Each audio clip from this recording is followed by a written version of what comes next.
오늘도 본부 예배실과 인터넷 온라인을 통해 예배를 드리시는 모든 분들에게 또 주님의 이름으로 축복하며 감사를 드립니다. 오늘부터 고난 주간입니다. 오늘은 성경을 전체적으로 보며 보혈의 복음을 증거하려고 합니다. 성경 본문은 히브리서 전체를 읽고 그 안에서 전체적인 성경 말씀 복음을 연결해서 말씀을 증거하려고 합니다. 창세기를 보면 하나님께서 우리 사람들을 만드셨습니다. 처음 사람 아담은 에덴 동산에서 하나님과 동행하며 살았습니다. 아무런 불편 없이 교제를 나누었던 것입니다. 그러나 뱀을 통하여 유혹이 들어왔을 때 사람은 하나님이 만드신 경계선을 넘어 하나님과 같아지려는 교만으로 먹지 말라는 과일을 먹었고 결국 죄를 지었습니다. 아담이 죄를 지으니 하나님과 동행하는 것을 기뻐하지 아니하고 하나님이 찾아오셨을 때에 숨었습니다. 하나님과 같아지려고 하는 교만했던 사람이 죄를 짓고 나니까 하나님과 동행하지 못하고 두려움을 가지게 되었고 부끄러워서 숨었다고 성경은 증거하고 있습니다.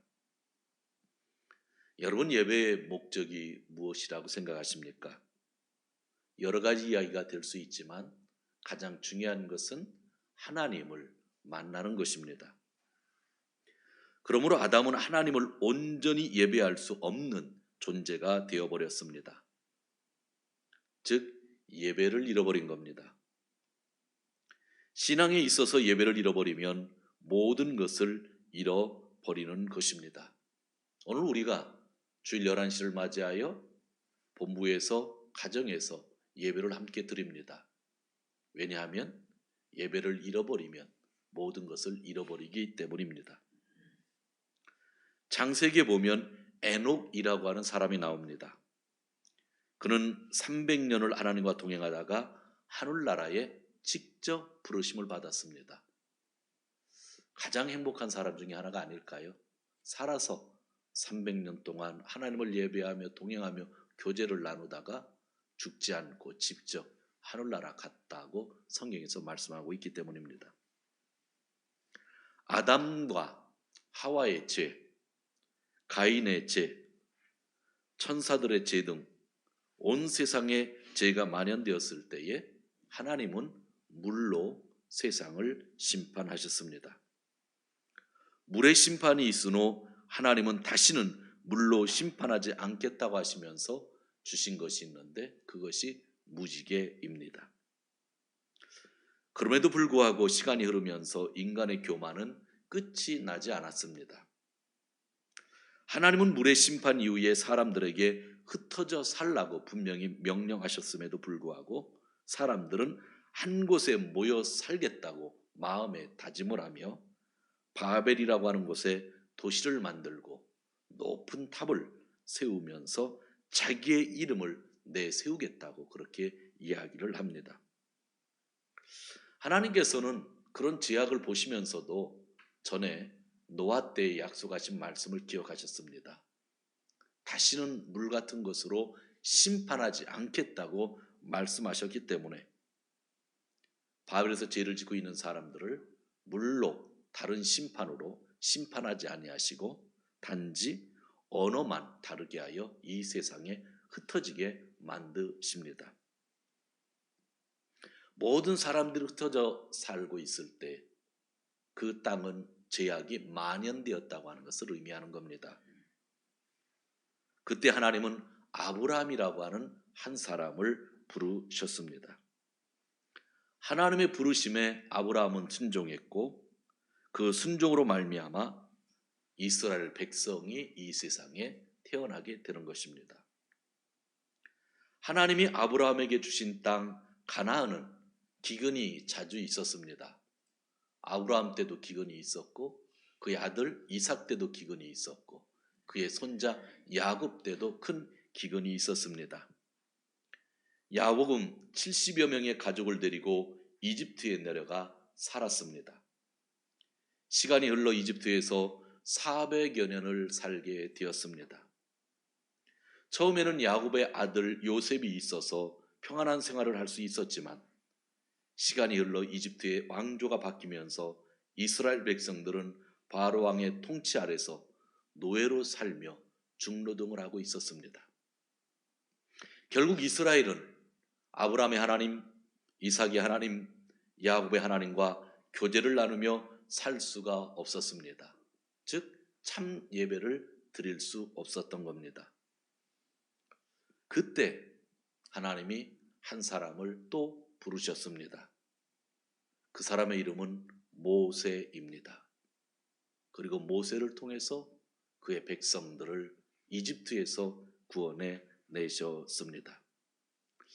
이스라엘 백성들은 자기들이 구원받을 때에 이집트의 장자들이 죽는 것을 눈으로 확인했고 홍해바다를 건넜을 때에 마른 땅처럼 걸었다고 이야기하고 그 물속에 군대들이 몰살당하는 것을 직접 보았습니다.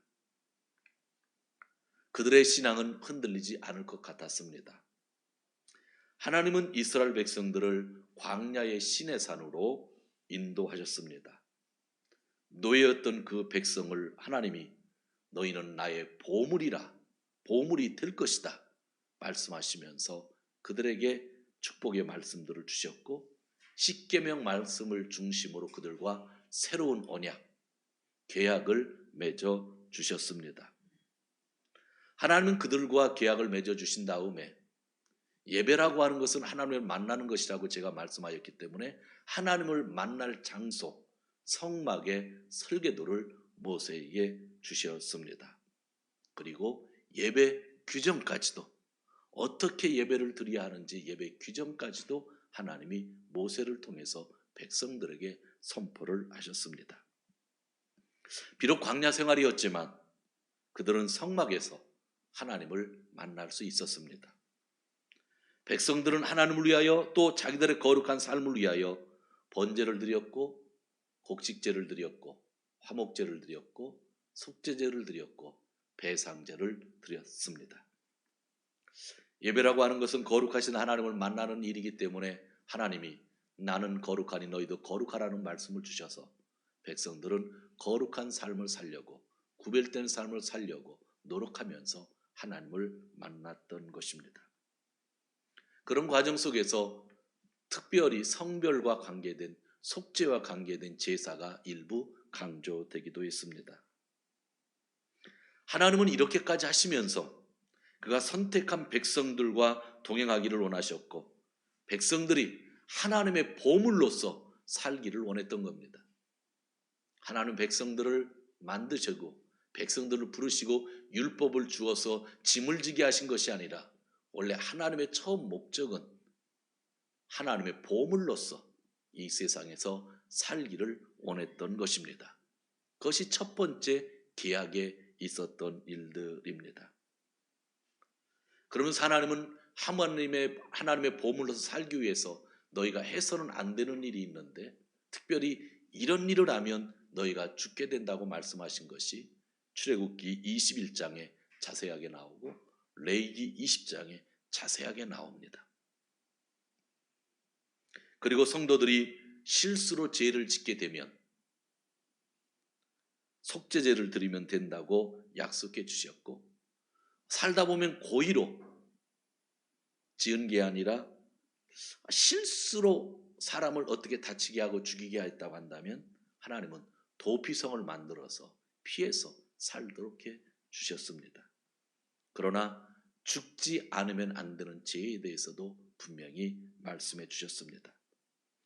이것은 도저히 인간이 해결할 수 없기에 결국 인간은 죄와 사망의 공포 가운데 살게 되었고 악한 사탄 마귀는 이 죄 속에서 자기의 영향을 발휘하면서 우리 인간에게 다가왔던 것입니다.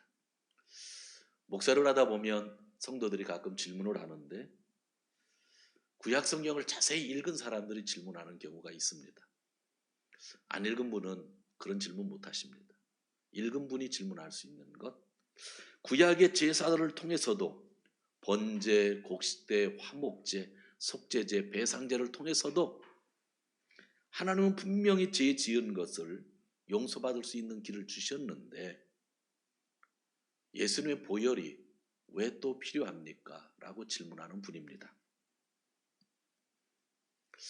여러분 잘 생각하셔야 돼요. 히브리서를 읽으면 답을 다 알 수 있지만 그 읽기 전에 제가 미리 좀 이야기를 합니다. 사람을 죽였어요. 일부러. 그럼 그 사람이 구약성경 첫 번째 계약에 있었던 그 속죄제를 드리러 과연 그 성막에 올 수 있었을까요? 속죄제를 드릴 수 없는 겁니다. 여러분 사람을 죽였던 사람은요 구약성경에 나오는 속죄제 드릴 수가 없어요. 왜냐하면 성경이 그렇게 써 있거든요. 사람을 죽인 자는 반드시 죽여야 한다 했기 때문에 속죄제를 가져오기 전에 동네 사람들에게 돌 맞아 죽는 겁니다. 첫 계약에서 가늠한 사람이 있어요. 그러면 뭐 사서 속죄제를 드려야지. 그 사람은 속죄제를 드릴 수가 없어요. 왜냐하면 가늠한 사람은 남자 여자는 주위에서 돌로 쳐서 죽여라고 했기 때문에 어떻게 속죄제를 드리러 성막에 올 수 있겠어요? 성전에 올 수가 없는 거죠. 그러나 지금 새 계약은 어때요? 사람들이 비난하여 가늠한 사람을 죽일 수가 없는 거예요. 왜냐하면 그 사람도 회개의 기회, 고백의 기회가 있기 때문에 그 기회를 우리가 잘라서 구약성경에 기록된 대로 그를 돌로 쳐서 죽일 수가 없다고 하는 거예요. 그러니까 첫 번째 계약과 두 번째 계약은 너무나 다른데 같은 성경책에 있다 보니까 그냥 동일하게 받아들이려고 하는 거죠. 그러니까 옛날 계약에 있어서 속죄제는 죽을 죄를 짓지 않은 사람이 가서 드릴 수 있는 거예요. 왜냐하면 재물을 가지고 가기 전에 이미 죽임을 당하니까. 그러나 지금 새 계약은 어떤 죄를 짓더라도 예수의 보혈 때문에 진정으로 고백하고 회개한다고만 하면 보혈에 의해서 씻겨진다고 가르쳐 주는 거예요. 그러니까 구약성경에 나오는 번제, 곡식제, 화목제, 속건제, 속죄제 그 의미가 예수의 보혈 안에 있지만 희생제사 안에 있지만 단순히 그것이 아니라 엄청난 것을 뛰어넘는 주님의 보혈이라고 하는 것, 피라는 것을 잃어버리면 안 되는 거예요. 사람을 일부러 죽인 사람은 제사를 드릴 수가 없어요. 사람들이 죽여야만 하니까. 그러나 일부러 죽이지 않은 사람은 실수 때문에 어떻게 죽인 사람은 도망가서 살 수 있도록 해주시긴 했지만 예전의 제사는 분명히 뭐가 있었던 거예요? 한계가 있었다고 하는 것을 분명히 말씀해 주고 있는 거예요. 그리고 또 하나의 문제가 있죠. 제사를 통하여 사함을 받으려고 한다면 그 장소가 반드시 있어야 돼요. 그렇죠. 성막이 있어야 되고 십계명을 놓은 언약궤가 있어야만 돼요. 그 장소에 가서 반드시 제사를 드려야 했기 때문이죠. 열왕기하를 읽어보면 히스기야 왕의 개혁, 요시야 왕의 개혁을 통해 알 수 있는 것들이 있죠. 예루살렘 성전에서 일하던 제사장들이 그들의 자리를 떠난 적이 있고 왕들에 의해서 성전문이 잠긴 적이 있었죠. 예배를 드리고 싶어도 제사장이 없어서 예배를 못 드리고 예배를 드리고 싶어도 성전문이 잠겨져 있으니까 예배를 못 드렸다고 한다면 내가 조금 지나다가 살다가 배상을 해야 될 일이 있고 배상제사를 드릴 일이 있는데 성전에 가서 배상제사를 드릴 수 있나요? 없어요. 문이 잠겨 있고 문이 열려 있어도 제사장이 없으니까 제사를 드릴 수 없었던 거죠. 그래서 히스기야 왕과 요시야 왕이 그런 것들을 개혁하려고 부단히 노력했던 것이 구약성경에 나오는 것입니다. 여기에 지금 실수로 죄를 지은 자가 있습니다. 제사장이 없고요. 성전문이 잠겨 있다고 하는 거예요. 그들은 속죄제, 배상제 등을 드릴 수가 없죠. 이 말은 그들은 죄값을 그대로 가지고 살게 되었던 거죠. 그러니까 죄값을 그대로 가지고 살게 되었던 자들은 희망이 없으니까 첫 계약이 깨지게 된 거고, 그래서 하나님께서 다시 새 계약을 예언해 주셨던 거고, 지금 우리는 새 계약 백성이 되었던 겁니다. 성도 여러분, 하나님은 이집트의 노예의 생활에서 구원해내신 백성을 보물이라고 하셨습니다. 그리고 그들과 동행하시고 싶어 하셔서 성소와 예배 구정을 허락하셨습니다. 그런데 가나안 땅에 들어가 살던 백성이 하나님과 그 율법을 버린 겁니다. 예배 규정대로 살지도 않았습니다. 그러다 보니 실수로 지은 죄도 용서받지 못하고 더 나아가 죽어 마땅한 죄들까지 짓기 시작한 겁니다. 백성들은 자기 죄를 해결할 방법이 없어졌습니다. 그 결과 시내산에서의 처음 계약이 깨어졌습니다. 그들은 더 이상 가나안 땅에서 살 수 없었고 그들은 더 이상 보물이 될 수 없었던 것입니다. 이때의 상황이 열왕기야 그리고 수많은 예언서에 잘 나와져 있습니다. 결국 구약 성경은 죄된 우리 인간의 모습을 있는 그대로 보여주고 있는 겁니다. 구약성을 읽으면서 무섭다, 하나님 무섭다 하시는 분이 종종 있습니다. 그것은 하나님이 무서운 것이 아니라 우리들이 지은 죄가 무서운 겁니다. 성경을요 좀 정확히 봤으면 좋겠어요. 거기에 나오는 거는요, 하나님은요 계속 참으시잖아요. 그런데 결국 뭐가 무서운 거예요? 내가 무서운 거예요. 죄진 내가 무섭다고 구약 성경이 가르치는 거지 하나님이 무섭다고 가르치는 게 아니라는 거예요. 왜냐하면 하나님은 죄진 인간을 위해서 새로운 계약을 주셨기 때문입니다. 성도 여러분, 기독교는 죄의 문제를 다루는 공동체입니다. 하나님을 만나기 위해서 예배를 드리지만 먼저 죄의 문제가 해결되어야 합니다. 크리스찬은 세상에서 선한 일을 해야 하는데 이 일도 죄를 가지고 할 수 있는 일이 아닙니다. 그런데 하나님은요 인자의 하나님이라고 구약성에서 얘기하는데 인자의 히브리어는 헤세드입니다. 헤세드의 하나님이십니다. 헤세드의 하나님은요 계약에 근거한 사랑을 헤세드라고 합니다. 언약, 계약, 약속에 근거한 사랑을 하나님은 헤세드의 하나님이라고 합니다. 그분은 계약을 변함없이 지키시는 하나님의 사랑의 하나님이십니다. 하나님은 그분의 헤세드의 사랑을 우리에게 베풀어 주셨는데요. 그래서 새 계약을 선포하신 겁니다. 하나님의 계약의 하나님이셨는데 옛 계약을 통해서 하나님이 축복을 하시려고 했는데 백성들이 그 계약을 깨니까 그럼 끝났다, 오할이다, 빠이빠이 하신 게 아니라 백성이 옛 언약을 깨니까 첫 번째 계약을 깨니까 하나님이 무슨 언약을 주신 거예요? 새 계약을 주신 거예요. 그래서 하나님을 헤세드의 하나님이라고 하는 겁니다. 우린 자꾸 첫 번째 언약이 깨졌는데 왜 깨질 언약을 주셨습니까? 이야기할 때가 있죠. 아니라니까요. 하나님의 계약은, 언약은, 약속은 변하지 않으셔요. 첫 번째 계약을 통해서 그들에게 은혜를 주시려고 했는데 백성들이 먼저 깨니까 다시 새로운 계약을 주셨다고 하는 거예요. 그래서 하나님을 헤세드의 하나님, 인자의 하나님이라고 우리는 그렇게 말씀하고 있는 겁니다. 시간이 흘러 새로운 계약을 위해 예수 그리스도가 이 세상에 오셨고 예수 그리스도의 십자가 보혈을 통해 새로운 제사함의 계약이 시작되었던 것입니다. 사랑하는 성도 여러분, 우리는 지금 새로운 계약 백성이라는 사실을 기억해야 합니다. 이제는 번제, 곡물제, 화목제, 속죄제, 배상제로 우리가 깨끗해진 것이 아니라 단 한 번에 예수 그리스도의 보혈로 깨끗하게 된 것입니다. 새 계약의 내용이 뭔지 아세요? 죄 용서 받으리라는 거예요. 단 한 번에 예수 그리스도를 믿으면 그 피로 죄 용서를 받는다는 것. 매일매일 죄 질 때마다 성막을 갈 필요가 없는 거예요. 그 사람은 참 그래도 양심이 있죠. 매일 가니까. 그런데 양심이 있다 할지라도 성막문이 닫혀 있으면 드릴 수가 없고, 양심이 있다 할지라도 소를 100마리 끌고 가도 거기에 제사장이 없으면 제사를 드릴 수가 없었던 게 옛날의 속죄 제사라는 것이죠.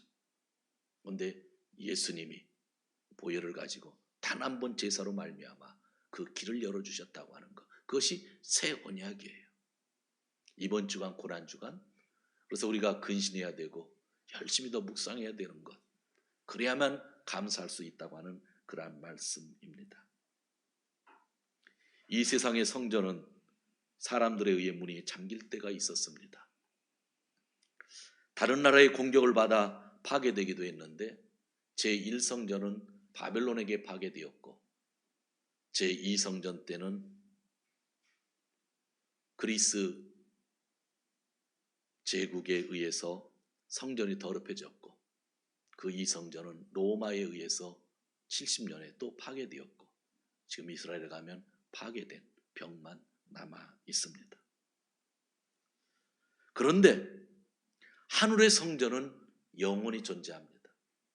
히브리서를 읽으면 예수 그리스도가 하늘의 성전에서 대제사장이 되어서 우리의 죄를 사하고 계시다고 그렇게 선언하고 있는 겁니다. 거기를 무너뜨릴 수 있는 사람은 아무도 없는 겁니다. 이 땅에 건물을 크게 짓고 성전이라고 우기는 것은 하나님이 보실 때 정말 코미디 같은 이야기입니다. 이상의 큰 건물은 필요는 있을지 모르지만 진정한 성전은 아니기 때문이죠. 어떤 의미로 이 세상에 건물을 크게 짓고 이것이 성전이라고 우기는 사람들이 있다고 한다면 옛 계약을 흠모하고 있는 사람인지 모릅니다. 2000년의 교회 역사 가운데 건물을 자랑했던 교회는 지금 모두 사라져 버렸습니다. 큰 건물을 가졌던 교회는 한 교회도 이 세상에 존재하지 않습니다. 진정한 성전은 하늘 성전이기 때문에, 그래서 오늘 우리가 이 자리에서 예배를 드리고 또 여러 가지 코로나 때문에 가정에서 예배를 드려도 진정한 성전은 어디에 있다고요? 하늘에 있다고요. 거기서 대제사장의 역할을 주님이 하고 계시다고 히브리서는 오늘도 우리에게 증거하고 있는 겁니다. 사랑하는 성도 여러분, 고난주간입니다. 주님이 고난을 당하시고 십자가에 달려 돌아가신 날이 금주 금요일입니다. 그 십자가 자리에서 예수 그리스도가 피를 흘려 주심으로 새로운 계약이 시작되었습니다. 이제 우리는 하나님을 만날 수 있는 참된 예배자가 된 것입니다. 이번 주간 예수 그리스도의 피가 얼마나 중요한지를 기억하고 감사하는 절기가 되어야 합니다. 그 피를 묵상하고 피를 감사할 수 있는 분이 이번 주에 히브리서를 몇 번이라도 좀 읽어보세요. 그러하신 분이 부활절 아침에 감사함으로 주님을 맞이할 수 있습니다. 오늘 한번 제가 읽으라고 해도 읽지 않는 분이 종종 계셔서 몇 구절을 좀 읽겠습니다. 9장을 한번 펴보시기 바랍니다. 히브리서 9장.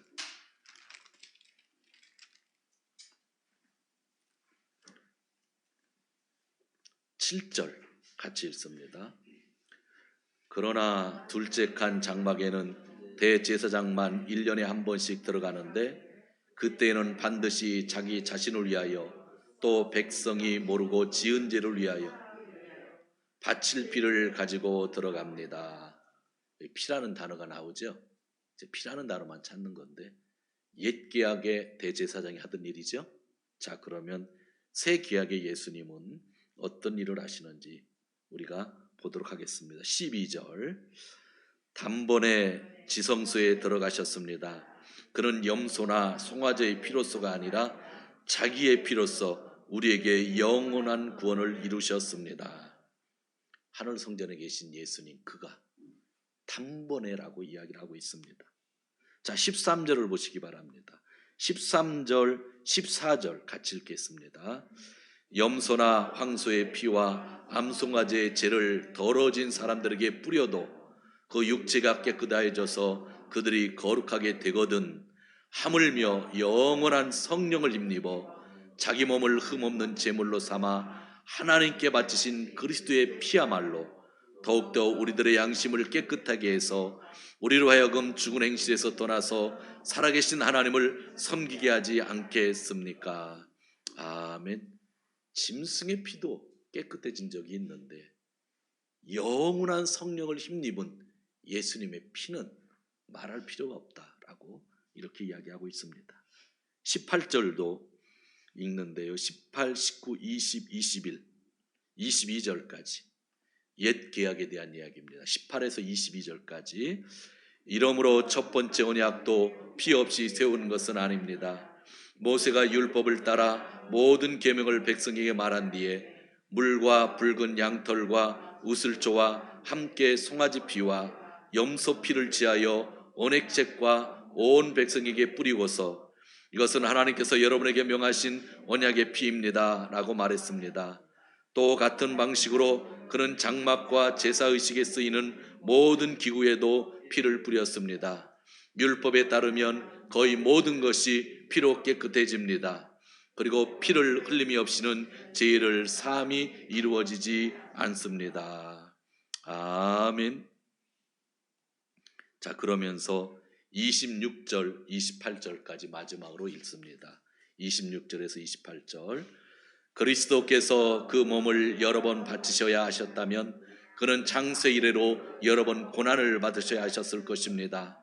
그러나 이제 그는 자기를 희생 제물로 드려서 죄를 없이 하시기 위하여 시대의 종말에 단 한 번 나타나셨습니다. 사람이 한 번 죽는 것은 정해진 일이요 그 뒤에는 심판이 있습니다. 이와 같이 그리스도께서도 많은 사람의 죄를 짊어지시려고 단 한 번 자기 몸을 제물로 바치셨고 두 번째로는 죄와는 상관없이 자기를 기다리고 있는 사람들에게 나타나셔서 구원하실 것입니다. 아멘. 예수님의 피는 생명이며 그 피가 우리를 온전히 깨끗게 하신다고 말씀하고 있습니다. 일주일 이 성경을 읽는데 알고 있는 성경인데도 늘 감동이 되는 거예요. 예수님의 피가 생명이라는 거예요. 예수님의 피가 우리를 깨끗게 했다는 거예요. 진짜 우리가 제물을 들고 가서 속죄를 받아야 되는데 성전문이 닫히고 제사장이 없고 어느 때는 용서받지 못할 죄이기 때문에 받아주지도 않았는데 예수 그리스도의 보혈이 그 모든 것을 감당할 수 있다고 하는 거고 그 보혈이 생명이라 나에게 생명을 주었다고 말씀하고 있는 겁니다. 이런 내용을 우리가 복음이라고 하는 겁니다. 이런 내용을 세상에 있는 사람들에게 증거하고 사는 것입니다. 이제 우리가 용서받지 못할 죄는 하나도 없음을 깨달아야 됩니다. 나의 죄는 용서받을 수 있다. 인간은 자기 죄값으로 죽게 되었지만 속죄는 그리스도의 대속이라고 하는 것, 그 피로 말미암는다고 하는 사실, 이 말씀이 우리 안에서 떠나면 아니 됩니다. 대속의 개념을 이야기하면 잘 이해가 안 된다는 사람이 있어요. 어떻게 대신 그러잖아요. 근데 우리는 일상생활 속에서 늘 경험하는 일이에요. 저에게 자녀가 둘이 있다는 거 아시죠? 큰애가 아들이에요, 딸이에요? 아들인데요. 아들이 일본에서 대학을 다닐 때에 등록금이 문제가 돼서 학교에서 제가 등록금을 아들의 이름을 빌린 게 있어요. 그 당시 이과였기 때문에 꽤 비쌌어요. 그런데 한국을 가서 또 대학을 가고 싶다고 그래가지고 한국을 보냈잖아요. 그 학교는 이제 자퇴한 건가요? 학교를 끝낸 거죠. 그랬더니 아들은 한국에 왔는데 불인하게 등록금 빌려간 거 갚으라고 저한테 통지가 왔더라고요. 액수도 크고. 아이고, 아들이 나중에 취직해서 갚으면 될 걸 왜 내게 날라오나 그랬죠. 여러분 보통 부모님 같으면 그거 받고 어떻게 하셔요? 지불하시죠. 그걸 대속이라고 하는 겁니다. 아들은 아무 일도 하지 않아도 아버지가 해주면 대속이 되는 거죠. 여러분들 그렇게 하시잖아요. 이야기를 하면 제 아들이 뒤에서 웃고 있을 겁니다. 왜냐하면 제가 안 갚고 아들이 한국 대학 졸업하고 일본 와서 지금 갖고 있거든요. 근데 제가 얘기하는 것은 대속의 개념을 여러분들에게 설명하려고 하는 거예요. 하나님은 우리를 만드셨고 하나님은 우리의 아버지잖아요. 그렇죠? 아버지께서 세상에 가장 사랑하는 아들 예수 그리스도를 보내주셨잖아요. 그리고 우리 같은 아들, 딸을 위해서 그 아들을 죽게 하셨잖아요. 거기서 대속의 개념이 생기잖아요. 그런데 왜 그걸 못 믿으세요? 못 믿으면 죽어요. 못 믿으면 생명이 없는 거예요. 그걸 믿어야만 여러분 안에 생명이 있는 거예요. 고난주간 부활절이 그 믿음을 갖고 살아야 되잖아요. 예수 믿기 전에 어떤 사람이요, 자전거를 하나 훔쳤다고 그래요. 근데 예수 믿고 나서 안 되겠구나 하고 고백하고 회개하고 자전거를 돌려주려 했더니 누군지 몰라가지고 하나님 죄송합니다 하고 하나님께 배상 제물을 드렸대요. 하나님이 그걸 기억하실까요? 성경 보면은요, 하나님은 예수님의 피에 의해서 용서받은 것은 기억도 안 하신다고 그랬잖아요.